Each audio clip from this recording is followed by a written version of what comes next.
Bonjour, alors comme promis, une nouvelle vidéo.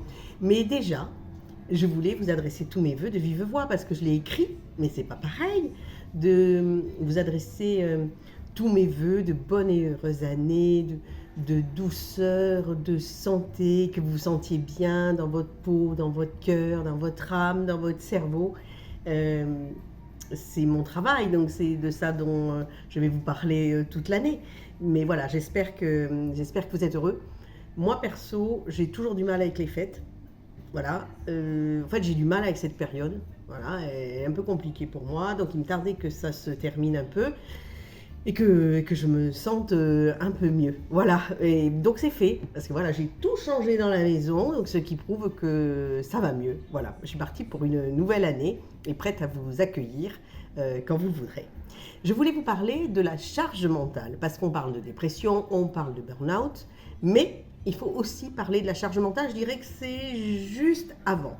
C'est quand quelqu'un a la sensation que tout repose sur lui, sans même qu'on lui ait demandé, mais que tout passe par cette personne. Alors, tant au niveau personnel, alors avant on parlait de ça euh, particulièrement pour les femmes, parce qu'elles assumaient le boulot et la maison. Maintenant, les hommes le font aussi, donc je dirais que la charge mentale, elle est pour tout le monde. Ça veut dire au niveau privé, vous avez les courses, vous avez le ménage, vous avez les rendez-vous médicaux pour les enfants, les voitures à entretenir, les impôts à payer, les assurances, s'occuper du truc qui arrivait dans la boîte aux lettres qu'on n'attendait pas du tout. Euh, c'est lourd. Déjà, c'est très très lourd, si on y pense bien. Ensuite, il y a le côté professionnel, c'est-à-dire les objectifs, les résultats, le stress qu'il peut y avoir, des décisions, des appels d'offres à rendre, supporter la supérieure, des ordres et des contre-ordres, que sais-je, ça n'arrête jamais. Et ensuite, il y a des choses pas plus importantes mais différentes, c'est-à-dire un choix de carrière, un choix de couple, des parents qui vieillissent, où est-ce qu'on les met, un enfant qui a un vrai souci grave, donc ça vient se rajouter.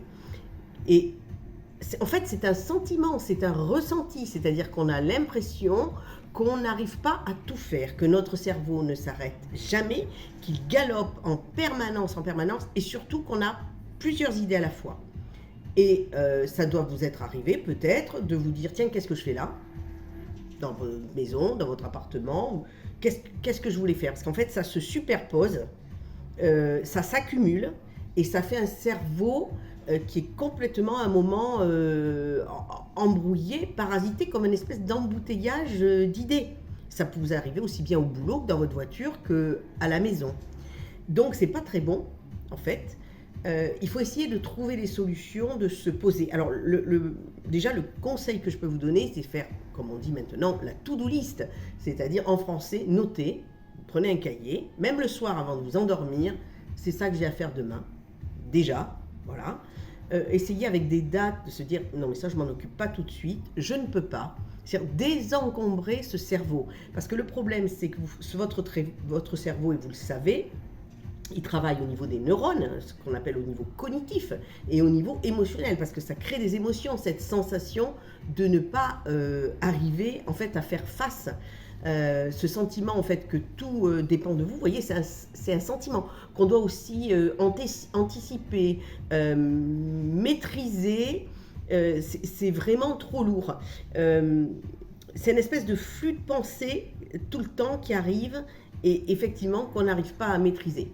Alors, pour le bien de votre boulot même, pour le bien de votre couple, votre sérénité personnelle, il est important à un moment de se poser parce que sinon on va direct vers le burn-out sans savoir pourquoi. Donc il faut vraiment se demander pourquoi je fais tout ça, peut-être en parler avec votre conjoint aussi, avec des collègues, essayer de se libérer de certaines choses qui sont effectivement trop lourdes.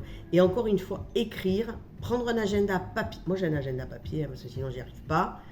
J'arrive pas dans le trop connecté.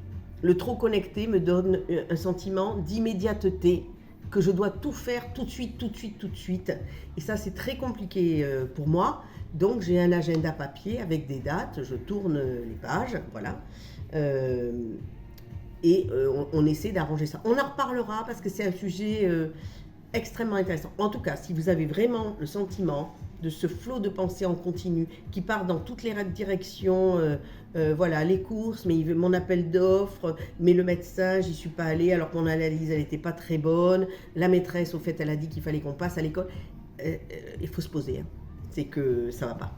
Voilà, je vous souhaite un bon week-end.